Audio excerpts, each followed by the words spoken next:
कहानी की शुरुआत प्रोफेसर बॉम्ब से होती है, जो जंगल में न दिखने वाले सूक्ष्म लोगों पर रिसर्च कर रहे हैं। तभी उन्हें आसमान से एक छोटी चिड़िया गिरती हुई दिखती है। जब वह उसे हाथ में पकड़ते हैं तो चिड़िया पर लगे छोटे लगाम और कलाकारी को देखकर दंग रह जाते हैं। वहीं दूसरी ओर एक अजीब और डरावना जीव बोगन कौवे पर सवार होकर नोड नाम के एक छोटे इंसान को मारने की कोशिश कर रहा होता है। नोड उससे बचने का पूरा प्रयास करता है। तभी वहां उनका लीडर रोनिन आता है। वह जीव नोड को पकड़कर ले जाने की कोशिश करता है, लेकिन रोनिन ऊपर से उस पर कूदकर उसे नीचे गिरा देता है और नोड को बचाकर अपने शहर मून हेवन ले जाने की बात करता है। वह अजीब जीव अनियंत्रित होकर एक कार से टकराकर मर जाता है। उसी कार में मैरी नाम की लड़की है, जो कई वर्षों बाद अपने पिता प्रोफेसर बॉम्ब से मिलने उनके घर पहुंचती है। बाहर से आवाज लगाने पर जब कोई जवाब नहीं मिलता तो वह घर के अंदर जाती है, जहां उसे कीड़ों की हड्डियां और अजीब रिसर्च के नमूने दिखते हैं। तभी उसकी मुलाकात अपने पिता से होती है, जो अपनी खोज और काम में पूरी तरह डूबे हुए होते हैं। प्रोफेसर बॉम्ब के पास ओजी नाम का एक पालतू कुत्ता है, जिसकी एक आंख और एक पैर नहीं है। प्रोफेसर अपनी बेटी मैरी को उसका कमरा दिखाने ले जाते हैं, लेकिन तभी उनके ट्रैकर में हलचल होती है। वह उत्साह में मैरी से कहते हैं, आज का दिन मेरे लिए बहुत खास है, और तुरंत वहां से निकल जाते हैं। वह जंगल में जगह जगह लगाए गए कैमरों की फुटेज के जरिए उन छोटे जीवों को खोजने में जुट जाते हैं। वहीं जंगल के भीतर रोनिन अपने सैनिकों के साथ मून हेवन शहर में रानी तारा के पास पहुंचता है। वह रानी को सचेत करता है कि दुश्मन बोगन्स सीमा के भीतर घुस आए हैं और उन्हें आज के महत्वपूर्ण दिन पर रोकना ही होगा। दरअसल आज रानी के लिए एक नई कली चुनने का दिन है, जो आगे चलकर उनकी उत्तराधिकारी बनेगी। रानी के पास प्रकृति को नियंत्रित करने की जादुई शक्ति है, जिससे वह पूरे जंगल को जीवित और हरा भरा रखती है। दूसरी ओर बोगन्स के राजा मंड्रेक का बेटा डैगन अपने पिता के पास लौटता है और जानकारी देता है कि उसने उस गुप्त स्थान का पता लगा लिया है, जहां आज कली चुनने का उत्सव होने वाला है।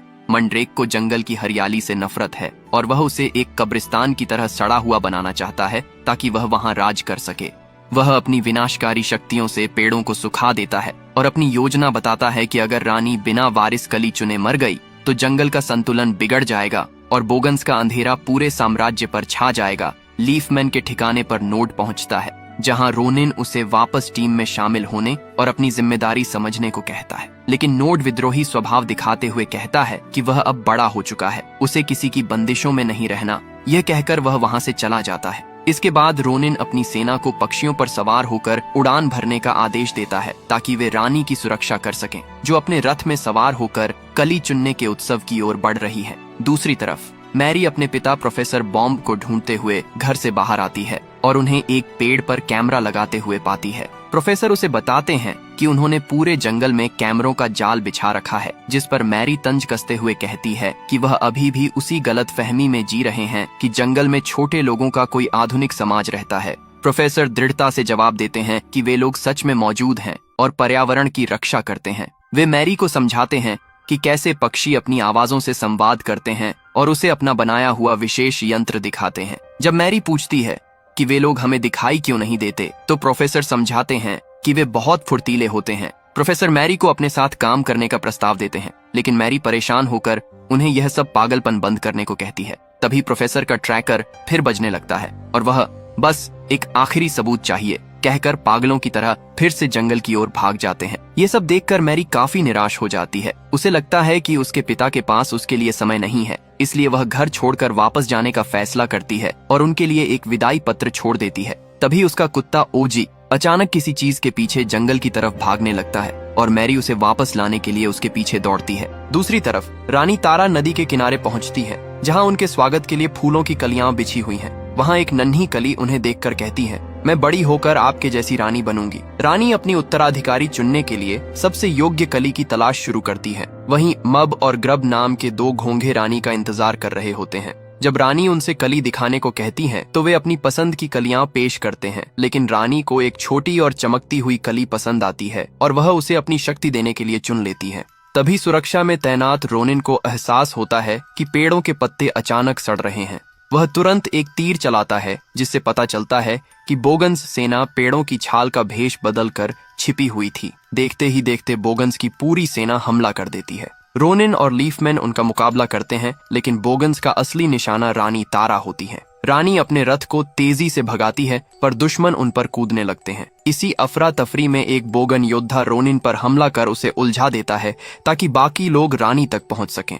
बोगन्स रानी तारा को चारों ओर से घेर लेते हैं, लेकिन रानी अपनी प्राकृतिक शक्तियों का उपयोग कर रास्तों को झाड़ियों से बंद करते हुए बहादुरी से भागती हैं। लीफमैन सैनिक अपनी जान की बाजी लगाकर दुश्मनों को रोकते हैं। इसी दौरान मैरी अपने कुत्ते ओजी को ढूंढते हुए जंगल के उसी हिस्से में पहुंच जाती है। वहां बोगन्स का राजा मंड्रेक अपने बेटे डैगन के साथ हमला करता है। मंड्रेक डैगन को कली पर कब्जा करने का आदेश देता है। रानी अपनी शक्तियों से बोगन्स का मुकाबला करती हैं। तभी रोनिन वहां पहुंचकर रानी को सुरक्षित निकालने की कोशिश करता है, लेकिन मंड्रेक और डैगन उन पर टूट पड़ते हैं। भीषण लड़ाई में रोनिन डैगन को मार गिराता है, पर इसी अफरा तफरी में मंड्रेक का एक घातक तीर रानी को लग जाता है। घायल रानी ऊंचाई से नीचे गिरने लगती है, जिसे देख पास ही खड़ी मैरी दंग रह जाती है। मरते समय रानी अपनी जादुई शक्ति उस कली में समाहित कर उसे मैरी को सौंप देती है। जैसे ही मैरी उस कली को छूती है, जादू के प्रभाव से वह खुद छोटी होकर उनकी दुनिया का हिस्सा बन जाती है। मैरी घबराकर रानी के पास जाती है और कहती है कि उन्हें डॉक्टर की जरूरत है, लेकिन रानी अंतिम सांस लेते हुए उसे निर्देश देती है कि इस कली को निमगालू तक पहुंचाओ। तभी रोनिन और अन्य सिपाही वहां पहुंचते हैं और रानी रोनिन की बाहों में दम तोड़ देती है। उनके प्राण निकलते ही आसपास की हरियाली काली पड़ने लगती है, जो पूरे जंगल पर आने वाले संकट का संकेत है। रानी तारा के निधन के बाद रोनिन सदमे में है। वह मैरी से पूछता है, क्या रानी ने तुमसे कुछ कहा? एम के बताती है कि उन्होंने निमगालू नाम के किसी व्यक्ति के बारे में बात की थी। रोनिन अपने सैनिकों को शहर की सुरक्षा का जिम्मा सौंपता है और खुद कली को लेकर निमगालू के पास जाने का निर्णय लेता है। इसी बीच एमके को एहसास होता है कि वह छोटी हो चुकी है और वह बुरी तरह घबरा जाती है। वह रोनिन से खुद को फिर से बड़ा करने की गुहार लगाती है। तभी वहां घोंघे मब और ग्रब पहुंचते हैं और समझाते हैं कि उनके बिना यह जादुई कली मुरझा जाएगी, क्योंकि वे इसके रक्षक हैं। रोनिन मजबूरी में उन दोनों को और अपने घर वापस जाने की उम्मीद में एमके को भी साथ ले लेता है। वे सभी पक्षियों पर सवार होकर निमगालू की तलाश में निकलते हैं। दूसरी ओर नोड जंगल के दूसरे हिस्से में पक्षियों की रेस कर रहा होता है। एक लड़की उसे कड़ी टक्कर देती है, लेकिन नोड चालाकी से रेस जीत जाता है। हालांकि वहां का सट्टेबाज मेंढक उस पर गुस्सा होता है, क्योंकि नोड को जानबूझकर हारने के लिए कहा गया था। तभी वहां रोनिन पहुंचता है और नोड को मेंढक के चंगुल से छुड़ाता है। रोनिन भारी मन से नोड को बताता है कि हमले में रानी की मृत्यु हो गई है। यह सुनकर नोड स्तब्ध रह जाता है और पूछता है कि अब जंगल को कौन बचाएगा। रोनिन उसे समझाता है कि अगर कल सूर्योदय तक कली को निमगालू के पास नहीं पहुंचाया गया तो पूरा जंगल खत्म हो जाएगा। वह नोड को अपने साथ चलने का आदेश देता है। ये सारी गुप्त बातें वहां मौजूद मेंढक सुन लेता है और तभी एमके भी वहां उनके सामने आती है। प्रोफेसर बॉम्ब जब अपने घर लौटते हैं तो वे मैरी को यह बताने के लिए उत्साहित होते हैं कि आज जंगल में कितनी बड़ी हलचल हुई है, लेकिन तभी उनकी नजर मैरी के छोड़े हुए पत्र पर पड़ती है। उन्हें लगता है कि मैरी उन्हें छोड़कर हमेशा के लिए चली गई है और वे बेहद दुखी हो जाते हैं। दूसरी ओर नन्ही हो चुकी मैरी अब नोड के साथ पक्षी पर सवार होकर यात्रा कर रही है, जबकि रोनिन घोंघो मब और ग्रब के साथ आगे बढ़ रहा है। रास्ते में वे देखते हैं कि रानी तारा की मृत्यु के कारण जंगल की हरियाली तेजी से सड़ रही है और उसे बचाने का एकमात्र रास्ता वह जादुई कली ही है। तभी अचानक उन पर बोगन्स के पालतू चमगादड़ों का झुंड हमला कर देता है। उनसे बचने की कोशिश में नोड और मैरी एक गहरे बिल में गिर जाते हैं। नोड मैरी को चुप रहने का इशारा करता है। तभी अंधेरे से एक बड़ा चूहा बाहर निकलता है।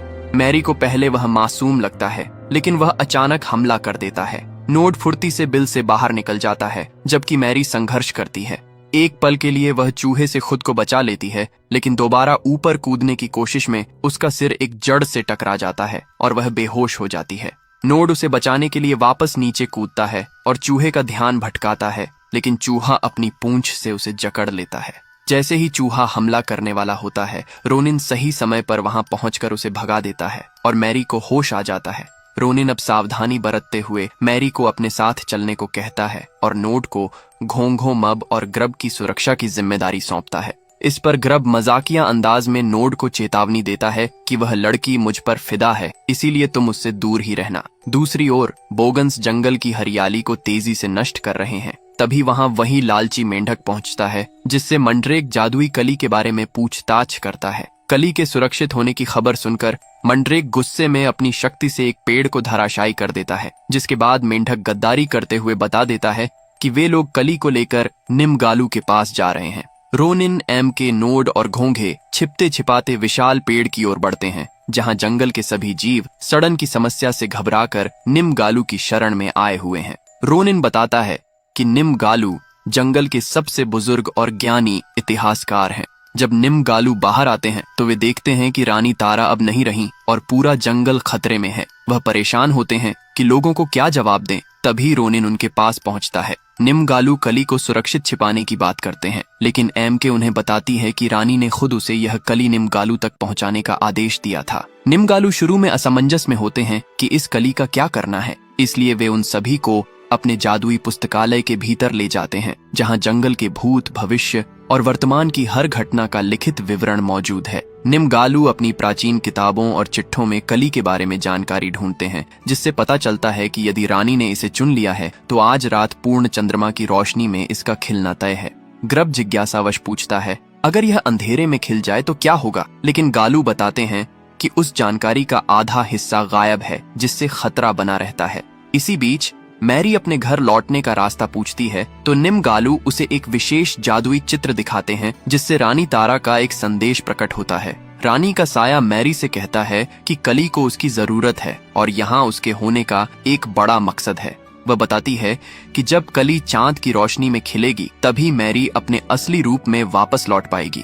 ये सुनकर मैरी खुश हो जाती है कि वह वापस घर जा सकेगी। रोनिन नोड को कली की सुरक्षा का जिम्मा सौंपकर वहाँ से कुछ देर के लिए चला जाता है। निमगालू सभी को बताते हैं कि भले ही रानी तारा अब नहीं रही, लेकिन आज रात नई रानी के चुनाव का जश्न मनाने का समय है, क्योंकि कली से नया जीवन मिलेगा। इस बीच नोड मैरी को एक शांत जगह ले जाता है और उसे एक विशाल हिरण दिखाता है, जो उनके छोटे आकार के कारण पहाड़ जैसा बड़ा लग रहा है। नोड हिरण की पीठ पर बैठ जाता है और मैरी को भी अपने साथ बिठाता है। दोनों सवारी का आनंद लेते हुए एक दूसरे से बातें करते हैं। वहीं दूसरी ओर रोनिन जुगनू के जरिए महल और लीफमैन सेना को गुप्त संदेश भेजता है कि कली सुरक्षित है और वे उसे लेकर महल मूनहेवन की ओर आ रहे हैं। जुगनू पूरे जंगल में लीफमैन तक ये संदेश पहुंचा देते हैं कि कली सुरक्षित है।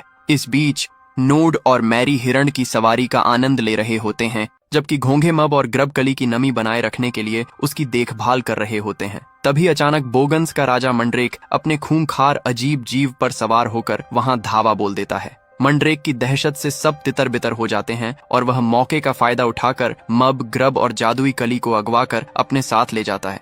रोनिन उन्हें रोकने की कोशिश करता है, लेकिन मंड्रेक का हमला इतना तेज होता है कि रास्ता मलबे से बंद हो जाता है। रोनिन नोड पर बुरी तरह गुस्सा होता है कि उसने अपनी जिम्मेदारी ठीक से नहीं निभाई। कली को छुड़ाने के लिए वे बोगन्स के अंधेरे इलाके रॉटनवुड जाने का फैसला करते हैं, लेकिन वहां बिना पकड़े जाने के लिए उन्हें बोगन्स जैसा भेष चाहिए होता है। मैरी को याद आता है कि उसके पिता ने रिसर्च के लिए एक बोगन का कवच रखा है और वह उन्हें अपने घर ले जाती है। प्रोफेसर बॉम्ब के घर पहुंचकर वे उनके डेस्क पर पहुंचते हैं। जब मैरी नीचे कूदती है तो वह सीधे अपने पिता के पास पहुंच जाती है। वहां नोड प्रोफेसर को देखकर टिप्पणी करता है कि यह इंसान अब भी यहाँ है। हमने इसके लगाए कैमरों को हमेशा जाम किया और इसे अपने शहर से दूर रखा ताकि यह हमें कभी ढूंढ न पाए।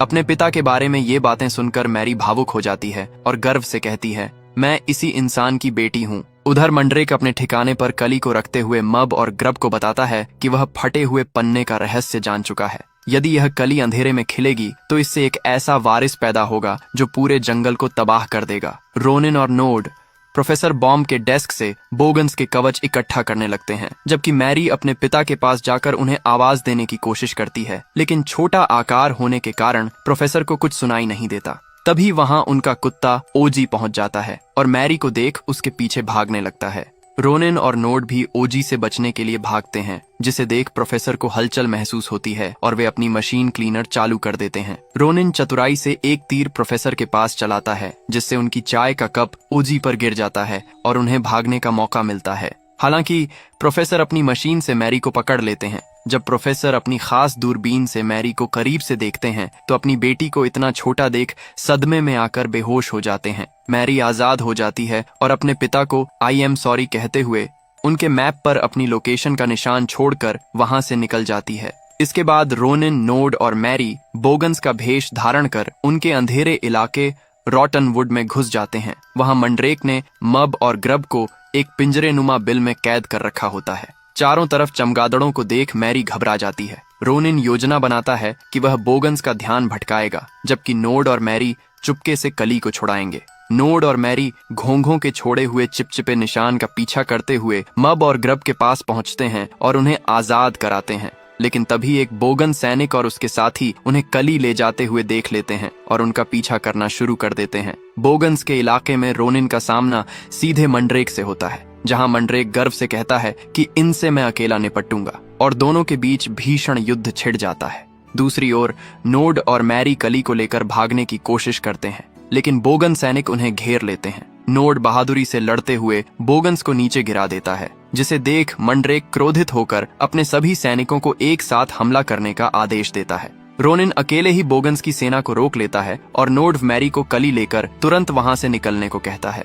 नोड मैरी और घोंघे पक्षियों पर सवार होकर सुरक्षित मून हेवन पहुंच जाते हैं, जहां लीफमैन की पूरी सेना तैयार खड़ी है। नोड उन्हें चेतावनी देता है कि बोगन्स किसी भी पल यहाँ पहुंचने वाले हैं। निमगालू कली को महल के शिखर पर रखते हैं और चांद की रोशनी के आने का इंतजार करते हैं। कली के खिलने का समय करीब देख नोड भावुक होकर मैरी को अलविदा कहता है, क्योंकि उसे पता है कि कली के खिलते ही मैरी वापस अपने असली रूप में लौट जाएगी। तभी अचानक हजारों चमगादड़ों का झुंड आसमान में छा जाता है और चांद की रोशनी को पूरी तरह ढक लेता है, जिससे रोशनी के अभाव में कली मुरझाने लगती है।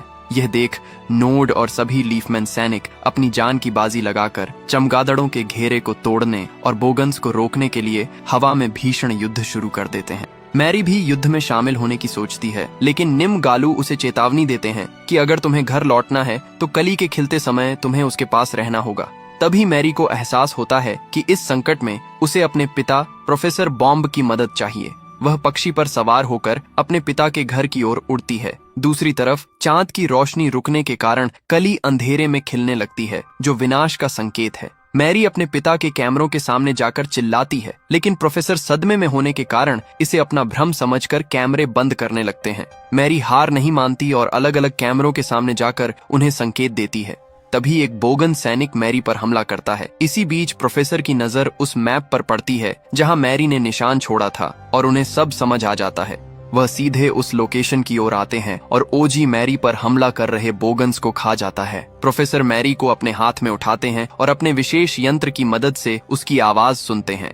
मैरी अपने व्यवहार के लिए उनसे माफी मांगती है और प्रोफेसर कहते हैं, मुझे तुम्हारा मैसेज मिल गया था। मैरी उन्हें अपने पीछे आने को कहती है ताकि वे चांद की रोशनी का रास्ता साफ कर सकें। मंड्रेक महल के भीतर कली के पास पहुंच जाता है, जहां निमगालू और मब उसे रोकने का असफल प्रयास करते हैं। महल के भीतर रोनिन पहुंचकर मंड्रेक से मुकाबला करता है, जबकि बाहर मैरी अपने पिता प्रोफेसर बॉम्ब की मदद से एक विशेष ध्वनि यंत्र का उपयोग करती है। वह चमगादड़ों की आवाज को रिकॉर्ड कर उसे विपरीत दिशा में बजाती है, जिससे भ्रमित होकर चमगादड़ चांद के सामने से हटने लगते हैं और प्रोफेसर के पीछे जाने लगते हैं। महल में जब मंड्रेक रोनिन पर भारी पड़ने लगता है, तभी नोड वहां पहुंचकर उसकी मदद करता है। जैसे ही आसमान साफ होता है, चांद की पूरी रोशनी जादुई कली पर पड़ती है। रोनिन और नोड मिलकर पूरी ताकत से मंड्रेक को पीछे धकेल देते हैं, जिससे वह एक पेड़ की खोह के भीतर अपने ही मलबे में दब जाता है और बोगन्स का विनाश होता है। कली के खिलते ही पूरे जंगल में फिर से हरियाली छा जाती है और कली से निकली जादुई शक्ति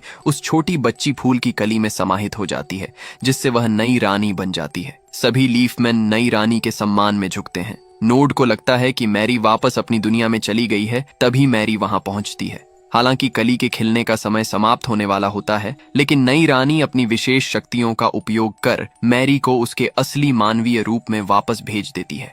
प्रोफेसर बॉम्ब अपनी बेटी को सही सलामत पाकर और यह जानकर बेहद खुश होते हैं कि उनका शोध पूरी तरह सच था। अंत में मैरी अपने पिता के साथ ही जंगल में रहने लगती है और उनके शोध में हाथ बंटाती है। वह प्रोफेसर के खास कैमरों और यंत्रों के जरिए नोड और मब से बात करती है, जिससे साफ होता है कि दोनों दुनिया के बीच अब एक गहरा और प्यारा रिश्ता बन चुका है।